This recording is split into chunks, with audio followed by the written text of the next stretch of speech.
Hello दोस्तों, स्वागत है आज के वीडियो में। आज काफ़ी इंटरेस्टिंग वीडियो होने वाला है। आज हम एक काफ़ी सिंपल और यूज़फुल डिज़ाइन करने वाले हैं। एक यूआरएल शॉर्टनर जो कि बिल्कुल बिटली जैसा वर्क करता है। बिटली काफ़ी एक वेल नोन साइट है जहाँ पे आप लॉन्ग यूआरएल्स को शॉर्ट कर सकते हो, जो कि हो easy to share, fast to open. Sound simple right, but under the hood इसका डिज़ाइन काफ़ी कॉम्प्लेक्स है। तो सोचो, आपके पास एक वेबसाइट की लिंक है जो काफ़ी बड़ी है, almost you can say 100 characters, और आप उसको छोटा करना चाहते हो। तो यहाँ पे ही हमारा सिस्टम काम में आएगा। हमारा सिस्टम दो काम करेगा। तो पहला काम होगा कि लॉन्ग यूआरएल्स को एक शॉर्ट कोड देना, एंड सेकंड काम होगा कि जब भी उस शॉर्ट कोड को कोई हिट करता है तो ऑटोमेटिकली जो वेबसाइट थी उसको वो रिडायरेक्ट करेगा। ऐसे सिस्टम को बनाने के लिए हमें कुछ एजम्पशंस कंसिडर करने पड़ेंगे। पहला एजम्पशन है कि रोज़ 1 करोड़ लिंक्स बन सकते हैं। अगर हम इस नंबर को पर सेकेंड देखें तो इसका मतलब होगा कि 115 लिंक्स पर सेकेंड क्रिएट होंगे। सेकेंड एजम्पशन है कि दिन में 100 करोड़ क्लिक्स आ सकते हैं, मतलब पर सेकेंड का एवरेज होगा 11,500 रिक्वेस्ट। इस एजम्पशन में हम ये सोचते हैं कि अगर हमारी वेबसाइट बहुत अच्छी काम कर रही है तो 2 इंटू ट्रैफिक भी आ सकता है। टोटल नंबर ऑफ रिक्वेस्ट जो आएंगे वो 20 से 25,000 रिक्वेस्ट पर सेकेंड के अराउंड आ सकते हैं ऑन एन एवरेज। तो इसी को कंसिडर करके अभी हम सिस्टम डिज़ाइन करेंगे। तो चलिए पहले देखते हैं हाई लेवल फ्लो क्या होगा। अब देखो, हाई लेवल फ्लो में पहले यूज़र यूआरएल देता है हमारे सिस्टम को, एंड हमारा सिस्टम फिर उस यूआरएल को लेके एक शॉर्ट कोड बनाता है जो कि यूज़र के पास भी जाता है और डेटाबेस में भी स्टोर होता है। और जब कोई उस यूआरएल को क्लिक करता है तो हम वापस रिडायरेक्ट करते हैं ओरिजिनल यूआरएल को। सिंपल लग रहा है ना, बट सिंपल नहीं है। चलिए देखते हैं क्यों। तो इसको करने में काफ़ी चैलेंजेस है दोस्तों। पहला चैलेंज है कि आप शॉर्ट कोड कैसे बनाओगे। तो शॉर्ट कोड बनाने के लिए हम डेटाबेस से एक यूनिक नंबर लेंगे जो कि उसकी प्राइमरी की भी हो सकता है। उसको लेके हम बेस 62 एनकोडेड शॉर्ट कोड में कन्वर्ट करेंगे। बेस 62 का मतलब क्या हुआ? 62 कैरेक्टर्स। ये 62 कैरेक्टर कौन से हैं? तो 0 to 9 numbers, lower case letters जैसे कि A to Z, and capital case letters जैसे कि capital A to capital Z। अभी मैंने इसके लिए आपको एग्जाम्पल भी दिया है दोस्तों, जैसे कि अगर समझो हमारा डेटाबेस रिटर्न करता है यूनिक आईडी 125037, एंड अगर हम उसको डिवाइड करते हैं 62 से कंटिन्यूसली तो हमें कुछ रिमाइंडर्स मिलेंगे। इस रिमाइंडर्स को हम मैप कर सकते हैं एंड उससे हमारा कोड बना सकते हैं। तो ये कोड आपको जनरेट होता है रिवर्स ऑर्डर में।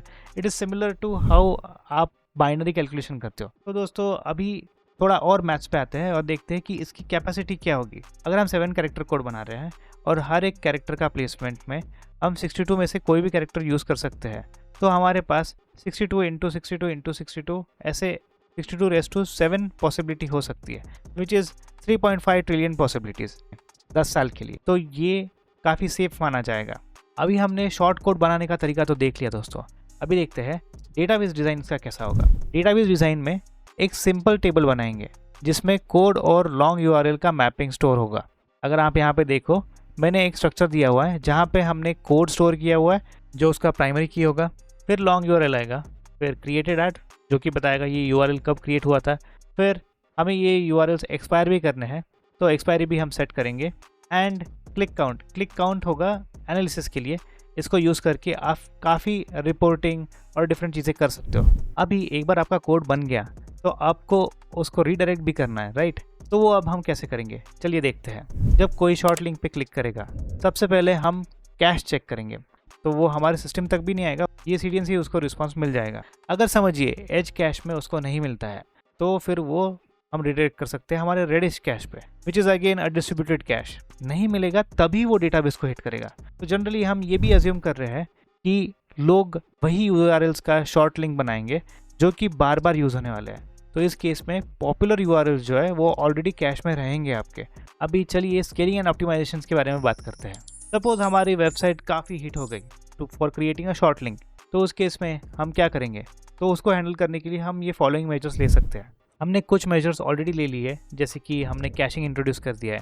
We are using content delivery network caching, we are using Redis cache. हम और एक चीज़ कर सकते हैं, कंटेंट डिलीवरी नेटवर्क को रीजनल बेसिस पे भी लग सकते हैं, जैसे कि यूएसए का एक कंटेंट डिलीवरी नेटवर्क अलग हो सकता है, इंडिया का अलग हो सकता है। जनरली ऐसे टाइप के सिस्टम में एनालिटिक्स भी काफ़ी होता है। तो उस केस में जो भी एनालिटिक्स का डेटा है वो हम असिंक्रोनसली कलेक्ट करेंगे ताकि ओरिजिनल सिस्टम पे लोड ना आए। ऑल्सो डेटाबेस में भी हम रेप्लिका बना सकते हैं, उसमें शार्डिंग कर सकते हैं। अगर आपने ये सब ऑप्टिमाइजेशन पॉइंट कंसिडर करके सिस्टम बनाया तो आपका सिस्टम काफ़ी अच्छे से स्केल हो जाएगा एंड आपको कभी पैसा कमाने में सॉरी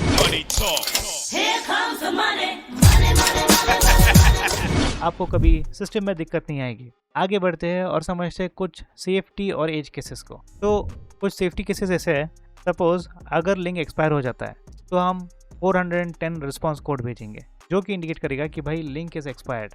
अगर लिंक ब्लॉक्ड है तो will be sending 451 as an error code. Also हमें सिर्फ HTTPS ही अलाउ करना है एंड अगर आपको अटैकर्स को रोकना है तो आप रेट लिमिटिंग भी लगा सकते हो। वैसे एप्लीकेशन तो शॉर्ट था बट डिज़ाइन काफ़ी बड़ा बन गया। अगर वीडियो अच्छी लगी है दोस्तों तो प्लीज़ लाइक कमेंट और शेयर कर देना, इससे मुझे काफ़ी मोटिवेशन मिलता है। मिलते हैं अगले वीडियो में, तब तक के लिए पीस, बाय।